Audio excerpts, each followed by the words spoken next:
What you will hear today: 5 Buddhist teachings, practical and direct, to manage work stress without running away from your life. What you will discover: that calm is not a luxury or a distant retreat, but a trainable skill, a way of seeing that disarms the tyranny of haste and restores dignity to the body, the mind, and the heart. Dawn breaks, the alarm rings, and your phone is already pulsing with emails. You board your transport, step into a building with cold lights, and the clock turns into a drum in your temples.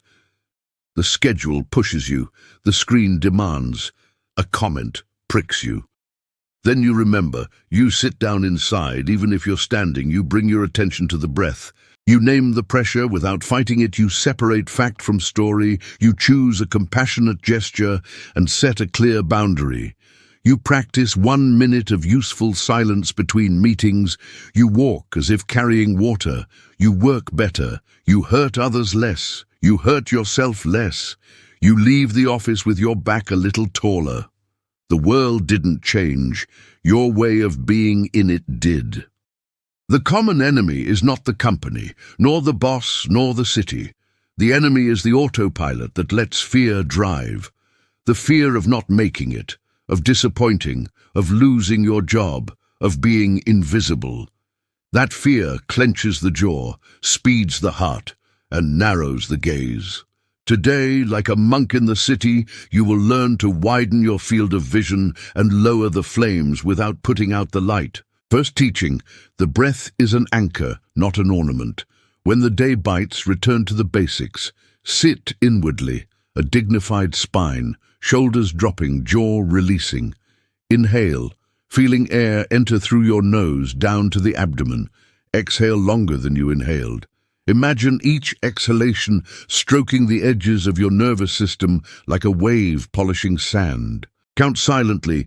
Inhale for 4, exhale for 6. Repeat this cadence 3 times before replying to a difficult email, before entering the meeting, before speaking to that client who always arrives with a storm. It's not a trick, it's a way to give your body the order that you are in charge. The mind respects the body when the body speaks clearly. You might think there's no time, but every day has gaps. The slow elevator, a loading bar, water coming to a boil, the call that hasn't been answered yet. Those gaps are your portable temple. There you breathe with intention. 1 well-used minute is a wall that stops the avalanche. Second teaching: stress is a messenger, not an enemy. Buddhism calls dukkha that rub of existence, the inevitable friction between what is and what we want. In the workplace, dukkha appears in disguise: impossible deadline, slow system, misunderstanding. If you treat it as an enemy, you amplify the war. If you treat it as a messenger, you can read the letter. Practice 4 verbs: recognize, allow, investigate, nurture. Recognize: there is pressure in the chest, heat in the face, hurry in the mind. Allow: this too belongs to the moment. I don't need to push it away or hide it. Investigate: where do I feel it? What story am I telling? What do I truly need right now? Water, silence, a boundary to ask for help. Nurture: I speak to myself as I would to a co-worker after a hard day, with respect, with clarity, without insults. In the middle of chaos, this brief protocol stops the escalation. Anna, a nurse on shift, uses it in front of a full ward. She recognizes the pressure, allows the fatigue, investigates whether she needs air or support, nurtures her tone before answering. The workload doesn't change, the temperature of the heart does, and from that temperature she decides better. Third teaching: equanimity and compassionate boundaries. Equanimity is not coldness, it's even warmth. It says the capacity to hold what is pleasant without clinging, and what is unpleasant without running. At work, equanimity is practiced by saying yes with measure and no with dignity. A compassionate boundary doesn't punish, it protects what matters so that what matters can serve. Imagine a glass filled to the brim. Add more, and it spills. Your daily energy is that glass. Every indiscriminate yes is one drop too many. Every honest no is the rim that keeps you safe. Before accepting another task, breathe and remember, I'd rather deliver well what I already have than collect broken promises. Learn phrases that don't offend and don't surrender your dignity. I can do it if we move this other delivery. I need clarity on priorities so I don't fail. I can't finish today, but I can first thing tomorrow. These phrases are bridges, not walls. Jamal, in a customer support center, began setting compassionate boundaries with his own mind. He stopped insulting himself for every mistake and started correcting himself with the same firmness he'd use with a colleague he respects. His quality rose and his exhaustion fell. Equanimity showed in his tone. Customers felt order. Fourth teaching, right intention at the heart of every act. Buddhist practice points out that intention colors action. The same task can burn you or illuminate you, depending on the why. Before opening the inbox, before sending the report, before starting your shift, place a simple intention under your inner tongue. I do what I do to relieve, not to harm. I choose clarity over speed. I serve without abandoning myself. Intention is not a magic talisman. It's a rudder. When the dilemma appears, looking good versus doing good, intention will remind you of the course. Sophia, a programmer, turned her walks to the water dispenser into practice. Each trip, 3 mindful steps with intention, foot, ground, breath. She returns, cleans up code, replies with less defensiveness. Her to-do list didn't change. The way she touches each line did. Fifth teaching, interdependence and kindness. You don't work alone, not even when you work alone. Your effort rests on invisible hands, the person who cleans the office, who keeps the servers running, who makes the coffee, who takes the call before yours. Interdependence isn't theory, it's the real weave. Remembering it lowers ego and lowers fear. Practice kindness as an internal policy. Greet with your eyes, thank precisely, say please without servility, acknowledge others' effort without flattery, offer help without intruding. Luis, a cook in a hot kitchen, started taking a second to look in the eyes of the person dropping off vegetables and the one washing dishes. A thank you for holding this together amid the flames changed the team's climate. Kindness doesn't reduce standards, it reduces poison. Now, go a floor deeper. There are beliefs that feed stress like dark fuel. Belief 1, I am worth what I produce. If you believe that, your pulse depends on the next result and there is no rest. Answer with an anchor phrase, my worth doesn't bill by the hour. Belief 2, if I relax, I'll sink. Inner science says the opposite, a less tense body thinks better and makes fewer mistakes. Answer, calm is efficiency. Belief 3, I must handle everything. Interdependence disproves it. Answer, I ask for support to protect the outcome. Let's move to concrete scenes where the fire ignites and how to apply the teachings. Scene 1, the accusatory email. You open it, read a harsh line, feel your body go on the defensive. Apply the anchor breath, 3 rounds of short inhale and long exhale. Name the emotion, anger, sadness, shame. Separate fact from story. What is written is this. The story my mind is crafting is that. Draft a reply, let it rest. Return with right intention. May my response ease the conflict and clarify what S needed. Remove the irony. Add precision. Send. The fire doesn't grow. Scene 2. The boss changes priorities at the last minute. The mind screams. You breathe and practice compassionate boundaries. I can rearrange if this other commitment moves. If there's no room, name the risk without drama. If I try to cover both, I'll fail at both. I choose to focus on one. Equanimity avoids blind submission and mute rebellion. It proposes a workable path. Scene 3, the meeting that drags on and decides nothing. You practice right intention with a minimal gesture. Every 10 minutes, bring attention to the contact with the floor and the temperature of your hands. When you speak, use clear sentences, one idea at a time. I propose this for this reason. I need this to move forward.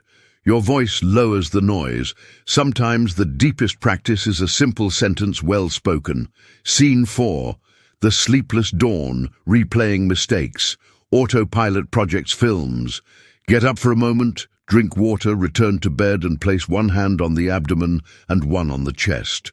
Repeat silently, now I don't solve, now I rest. Visualize a lamp dimming.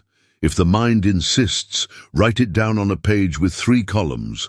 Real problem, present emotion, next possible action. Go back to bed.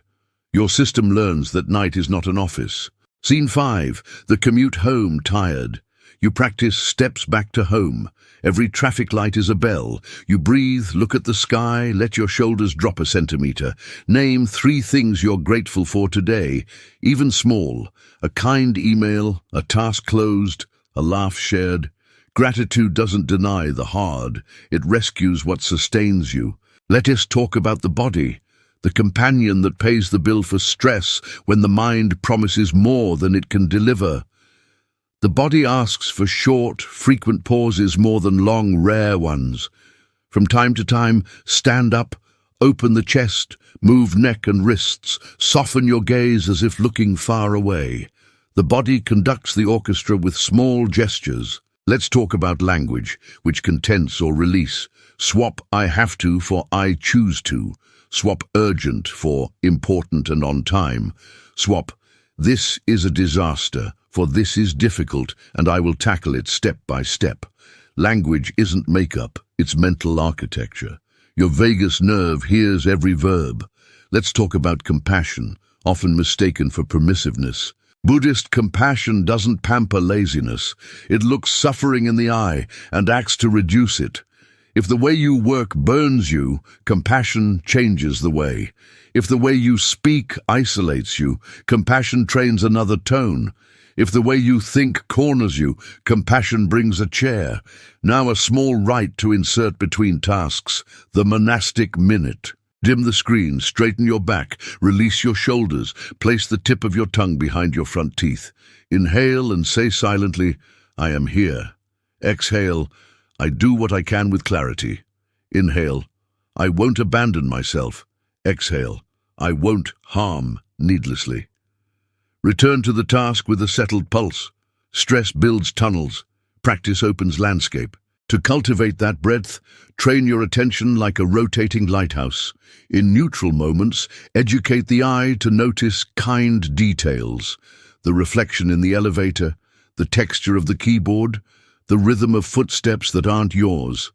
This training makes you skillful at not fixing your gaze only on what threatens. The mind that sees more suffers less and decides better. Sometimes the heaviest weight is an expectation you haven't named. My position, my image, my success story. Dismantle the myth. You are not your job title, not your last result, not the applause or the silence. You are the quality of your presence in what you do. When that identity takes root, criticism doesn't destroy you, and praise doesn't lull you. You follow the work like someone sweeping a courtyard, leaf by leaf without theatre. Another key piece, separate worth from pace. There are days of high waves and days of still seas. Practice teaches you not to hate any tide.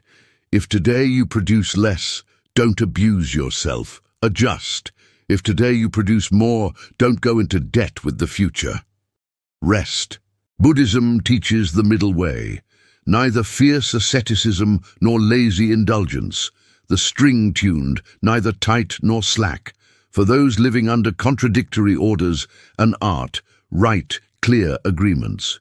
Before starting, define inwardly and, if possible, outwardly, what by when, with what quality criteria, with what resources.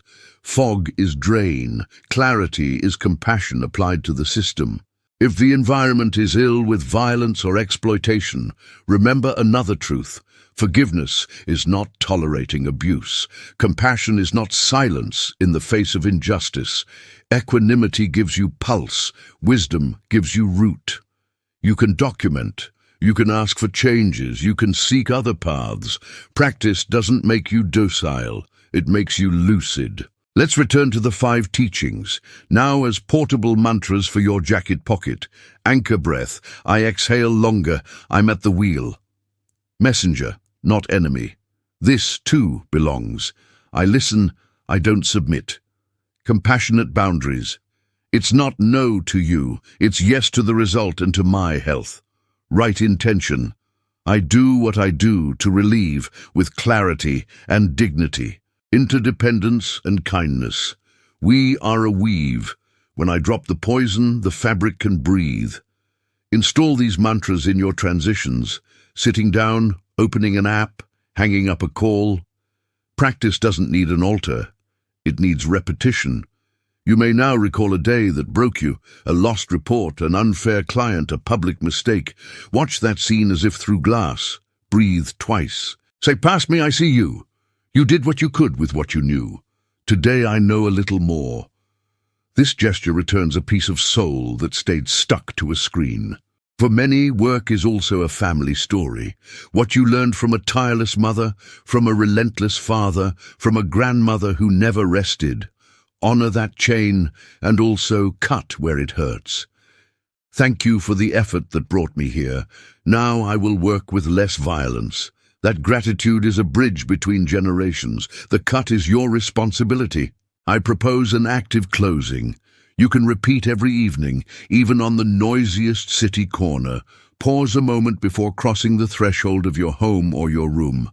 Place one hand on your heart and one on your abdomen. Inhale and say silently, "The day ends." Exhale. I close this book for today. Inhale, I thank what I learned. Exhale, I return what is not mine. Enter with a different step. Family, friends, and you yourself will notice, even if no one names it. When you begin again tomorrow, remember you are not alone in the jungle of screens. On every corner, someone is holding their own invisible fire. May your practice make you more useful, not harder. May your silence light, not frighten. May your words bring order, not crush. That is the monk in the city. Not the one who flees from haste, but the one who walks within it without letting it eat his heart. If one day everything overflows, return to the irreducible minimum. One breath in, one breath out, one step touching ground, one phrase that restores dignity.